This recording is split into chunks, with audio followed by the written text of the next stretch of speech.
शुभम, आपका अनअकैडमी पे बहुत बहुत स्वागत है। और सबसे पहले तो मैं आपको बधाई देना चाहता हूं कि आपने सिविल थैंक यू। सर्विसेज में सफलता हासिल की।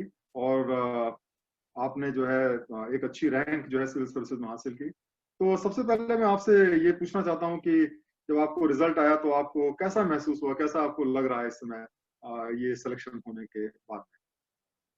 Thank you sir. काफ़ी खुशी हुई थी। एक्चुअली मैं घर पे ही था, तो घर पे घर वालों के साथ बैठ करके मैंने रिजल्ट चेक किया था। एंड जब वो नाम आया शुभम कुमार वो होली पीडीएफ में, तो बहुत खुशी हुई। मेरे घर वाले उछल गए थे। एंड हम्म। काफ़ी काफ़ी खुशी हुई थी। हाँ, बहुत अच्छी बात है। तो ये खुशी एक्चुअली मुझे याद दिलाती है कि जब मैंने अब से करीब जो है 30 साल पहले 1989 में जब मैंने दिया था, तो मेरी भी जब सिलेक्शन हुआ था तो बिल्कुल मुझे याद है कि कैसे मैंने फोन करके अपने पेरेंट्स को बताया था। तो मैं इस बात को महसूस भी कर सकता हूँ कि आपको बहुत अच्छा लगा होगा यस। इसमें सिलेक्शन के लिए। तो इसमें मैं आपसे ये जानना चाहता हूँ कि आपने कैसे जो है ये सिविल सर्विसेज की तैयारी की, मतलब। और आपका मैंने बैकग्राउंड देखा तो आप कटिहार से आते हैं बिहार में, और उसके बाद में फिर आपने आईआईटी में पढ़ाई की, आईआईटी बॉम्बे में गए, आपने सिविल इंजीनियरिंग से आपने जो है अपनी इंजीनियरिंग की तैयारी की। तो किस समय आपको ऐसा लगा कि आपको सिविल सर्विसेज की तैयारी करनी चाहिए, और किस तरीके से आपने तैयारी की? कुछ अपनी जर्नी के बारे में आप बताएंगे तो बहुत अच्छा रहेगा। एक्चुअली मैं बिहार से हूँ, तो बिहार के हवा में ही ऐसा होता है कि सब लोग बोलते हैं कि हाँ आईएएस करना है एक दिन। तो वो बचपन से ही वो सपना था कि हाँ एक दिन तैयारी करनी है। बट एक बार जब मैं आईआईटी में गया, तो वहाँ पे जाके मैंने एक्सप्लोर किया सारे ऑप्शंस। मैंने कंपनी में काम किया, मैंने रिसर्च भी किया। और जब मैं यूनाइटेड स्टेट्स में रिसर्च कर रहा था, तो वहाँ पे मैंने फाइनली डिसाइड किया कि मुझे सिविल सर्विसेज में बैठना है और इसे क्रैक करना है। क्योंकि वहाँ पे जाके फिर देखा कि कितना डेवलपमेंट गैप्स हैं और कितने अच्छे से कंट्रीब्यूट किया जा सकता है इंडिया के डेवलपमेंट और सोसाइटी के लिए। तो फिर वहाँ से वो मोटिवेशन कंटिन्यू रहा, और फाइनल सेमेस्टर से मैंने प्रिपरेशन स्टार्ट की। एंड शुरुआत में अन अकेडमी के वीडियोस वगैरह भी देखे।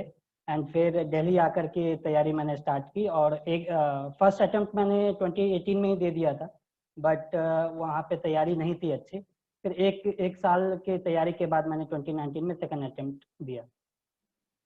तो आपने जैसे कि जब ये डिसाइड किया कि आपने एक कैरियर नहीं ले रहे हैं, क्योंकि नॉर्मली जो आईआईटी से लोग पास करते हैं तो सबसे पहले उनका जॉब दिमाग में रहता है कि भाई मुझे कोई भी जॉब करनी है और कोई कॉर्पोरेट में जाना है। तो क्या आपके दिमाग में नहीं आया कि आप कभी कॉर्पोरेट में जाएंगे, या कभी कॉर्पोरेट आपने ज्वाइन करने की बात नहीं सोची? डेफिनेटली सर, आया था दिमाग में। एंड मैंने सेकेंड ईयर में इंटर्नशिप भी इसलिए कंपनी में किया था कि मैं जान पाऊँ कि कॉर्पोरेट वर्ल्ड में कैसा काम होता है। हम्म। बट फिर मैं सोचा कि 2 साल मैं नौकरी करूंगा फिर करूंगा।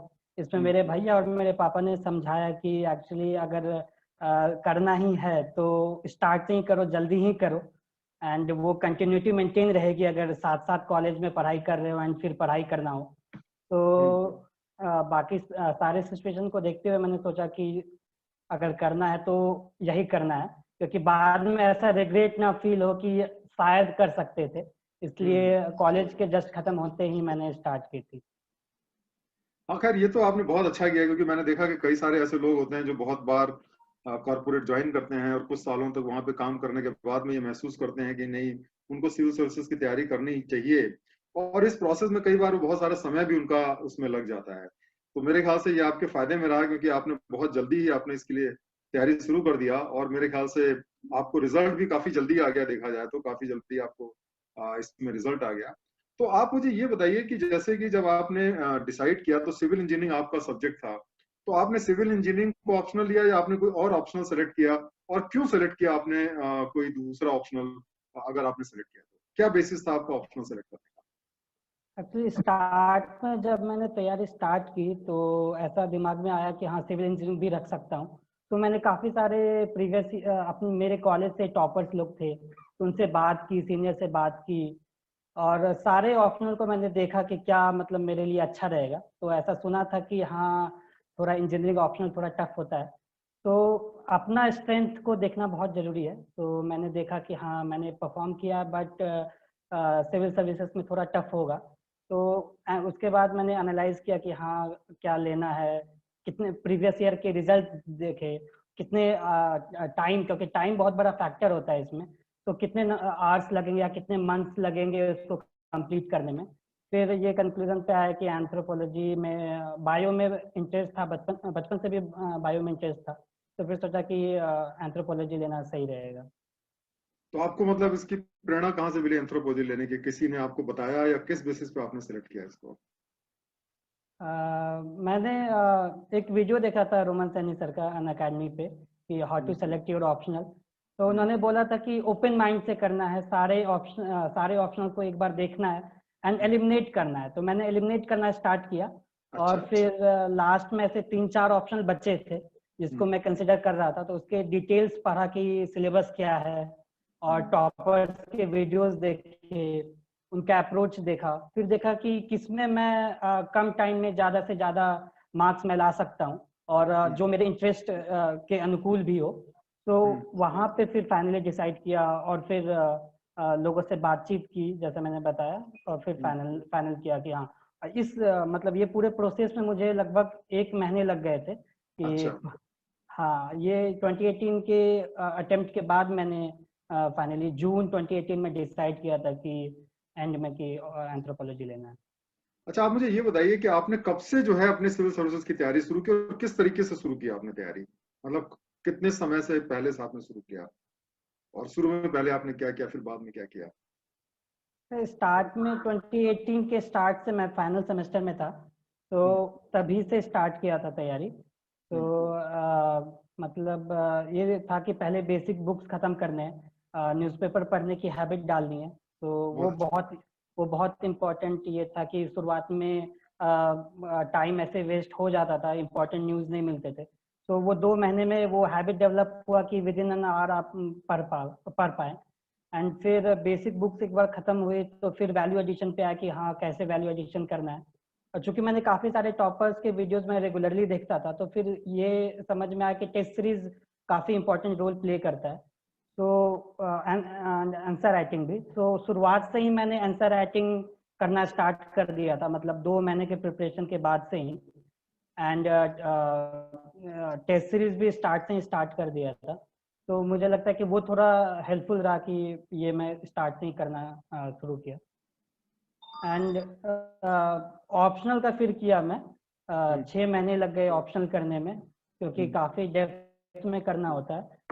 एंड ऑप्शनल एक बार खत्म हुआ तो फिर जीएस और ऑप्शनल को फिर मिक्स करके पढ़ाई स्टार्ट की। अच्छा अच्छा, चलिए बहुत अच्छा आपने बताया। तो अब आप मुझे बताइए कि जैसे प्रीलिम्स के लिए आपने स्पेसिफिकली क्या तैयारी की, मतलब प्रीलिम्स की तैयारी किस तरीके से की आपने? तो स्टार्ट में मैंने कॉमन तैयारी रखा और ये माइंड में रहता था कि मेंस इम्पॉर्टेंट है, तो उस वजह से फोकस मेंस पे रहा। बट प्री के लिए मैंने फरवरी 2019 से मिड फरवरी 2019 से डेडिकेटली प्री के लिए तैयारी किया।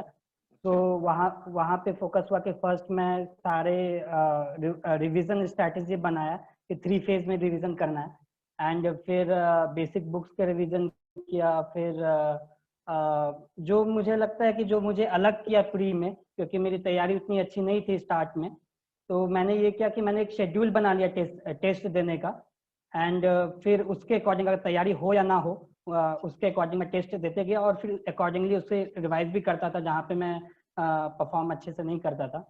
एंड प्री के लिए एक और चीज़ मैंने जो किया कि अलग से जैसे वेबसाइट पे जाना हो, जैसे यूएनएफसीसी के वेबसाइट पे जाना हो, या ईयर एंड रिव्यू देखना हो मिनिस्ट्रीज के, इन्वायरमेंट के लिए गूगल करना हो, क्या कहते हैं मैप्स वगैरह रेफर किया। तो ये सारे मतलब कंटिन्यूस प्रोसेस था, और वो धीरे धीरे इवॉल्व करके फिर धीरे धीरे मार्क्स इंप्रूव हुआ, फिर कॉन्फिडेंस भी आया कि हाँ चलो ये एग्जाम क्रैक किया जा सकता है।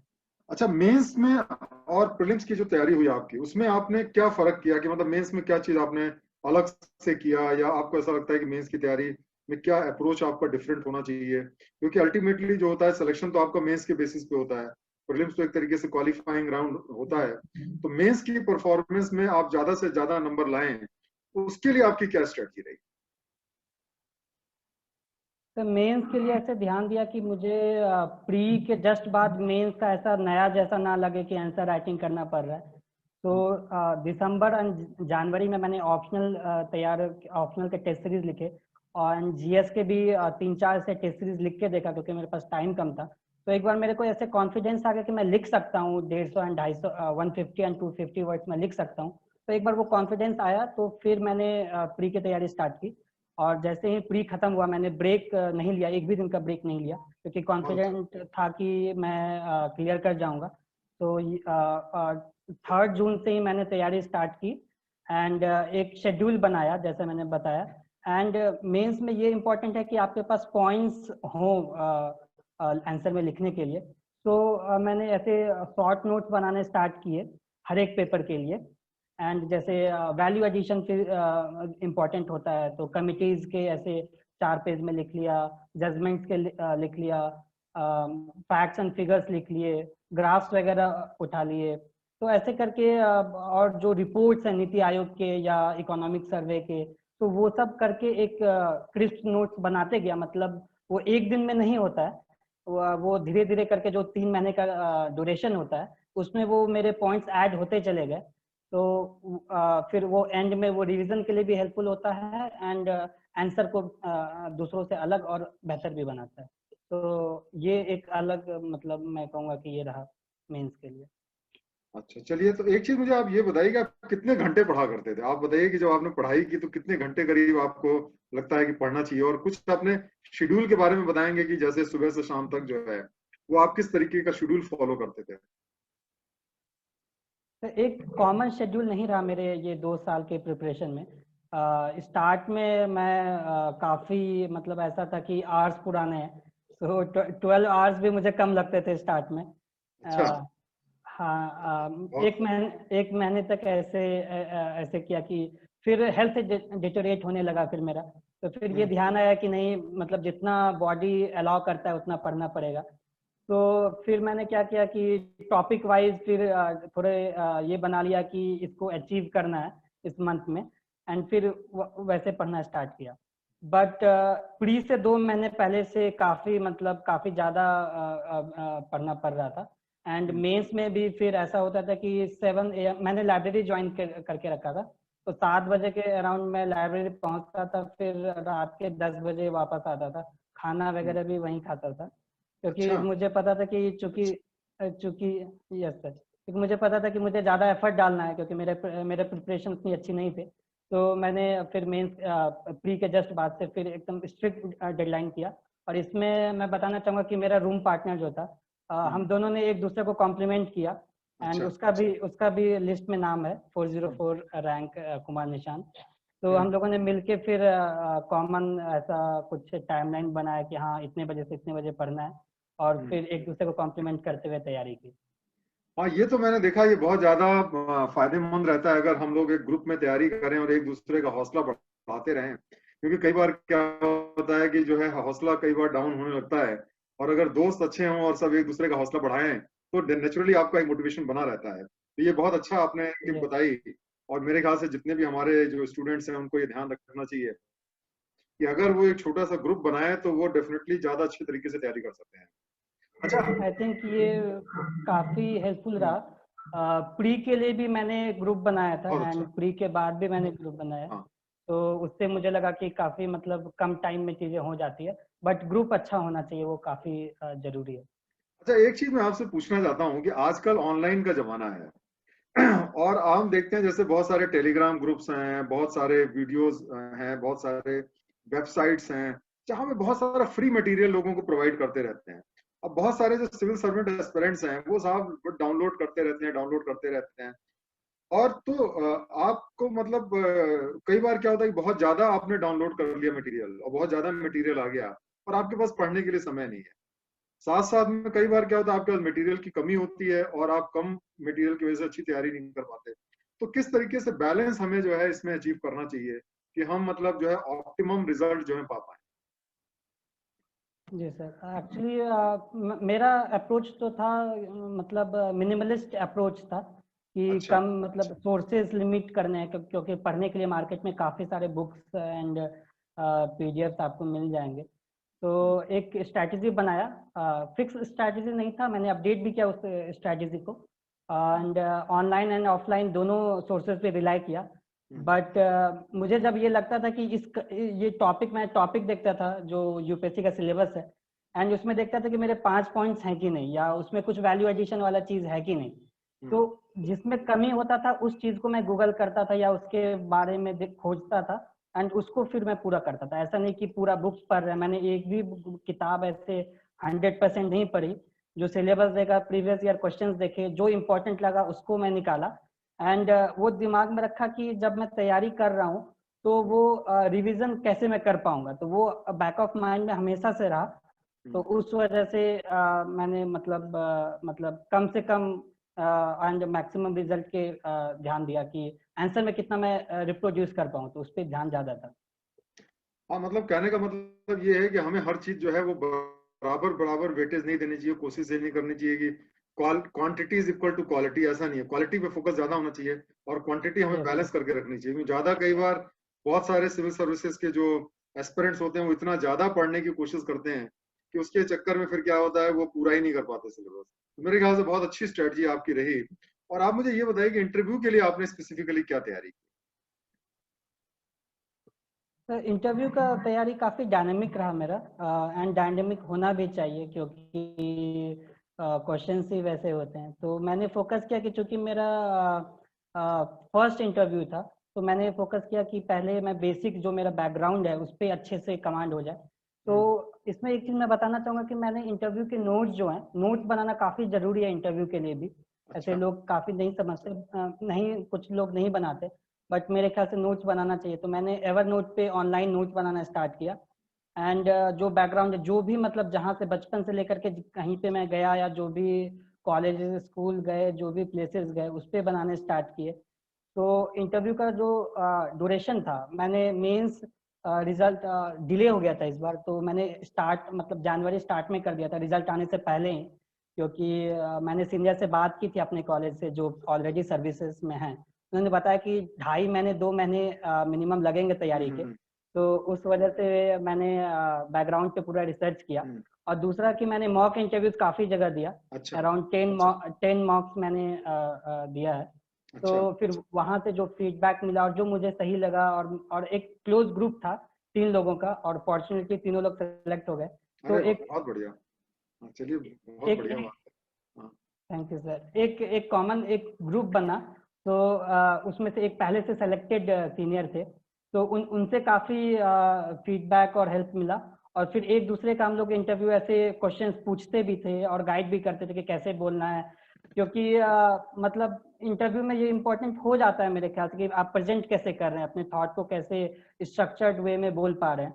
तो वो तैयारी की, वो ग्रुप बनाया, और 50% फोकस रहा कि अपने बैकग्राउंड पे करूं, और 50% रहा कि जो करंट वाला इवेंट्स हैं, तो वो कॉमन एक एवरनोट पे फाइल बनाया, और मैं ऐड करता था, मेरा फ्रेंड ऐड करता था, ताकि वो ओके। टाइम बच पाए।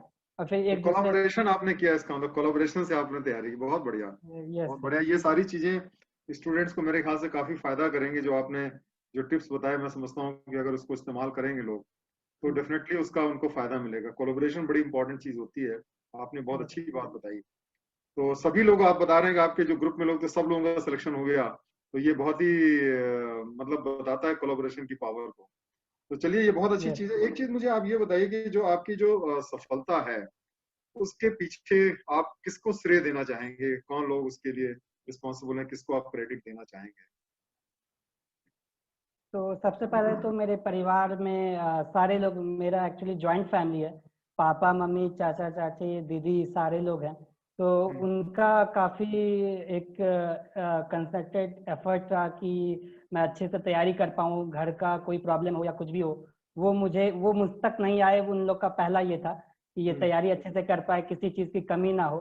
तो ये फैमिली एज अ होल मैं श्रेय देना चाहूँगा। एंड दूसरा कि जो मेरे फ्रेंड्स थे, उनके वजह से मुझे लगा कि मैं तैयारी कम टाइम में अच्छे से कर पाया। एंड तो आप कुछ फ्रेंड्स के नाम बताना चाहेंगे जिन लोगों ने मिल करके आपको, जिसका आपको लगता है कि उनको भी क्रेडिट मिलना चाहिए, कुछ फ्रेंड्स जो हैं? हाँ, जैसे मैंने बताया कुमार निशांत विवेक है, उन्होंने 404th रैंक लाया है। एंड मेरे एक सीनियर हैं कुमार सौम्य, उन्होंने 696 रैंक लाया है। इसके हाँ। अलावा भी मेरे काफ़ी सारे फ्रेंड्स हैं, मतलब आईआईटी बॉम्बे के कॉलेज के मेनली, तो उनके साथ भी तैयारी मतलब जारी रहती थी। आदित्य है, सूर्या है, निकिता है, तो इन लोगों के साथ मैंने मिलके तैयारी की। अच्छा, एक चीज ये देखा होगा आपने कि कई बार क्या होता है कि जो बहुत मेहनत से लोग सिविल सर्विसेज की तैयारी करते हैं, और जैसा कि आपने इस बार भी देखा होगा बहुत से लोग हैं जो सेलेक्ट नहीं हो पाए सिविल सर्विसेज की तैयारी में, तो बड़ा डिसअपॉइंटमेंट होता है, बड़ा अफसोस होता है कि इतनी मेहनत की सफल नहीं हुए। तो आप उनको कुछ मैसेज देना चाहेंगे, आप उनको कुछ बताना चाहेंगे इसके माध्यम से, ताकि उनको उनकी लाइफ में कुछ उनको फायदा हो, तो इससे क्या करना चाहिए उनको, जो लोग नहीं सफल हुए उनके लिए क्या मैसेज है आपका? सर, रिजल्ट आने के एक दिन पहले तक मुझे भी नहीं लग रहा था कि मैं सेलेक्ट हो पाऊंगा। तो इतना टफ एग्जाम हो जाता है, ये अनप्रेडिक्टेबल भी है। तो इसमें कि कोई कह नहीं सकता कि कितना रैंक आएगा, हो पाएगा कि नहीं हो पाएगा। तो तैयारी जो है वो कंटिन्यूस होना चाहिए, वो जारी रखनी चाहिए। एंड अगर आप मेहनत और लगन से एंड एक प्रॉपर स्ट्रैटेजी से अगर आगे बढ़ते हैं तो डेफिनेटली सक्सेस कभी ना कभी आएगी।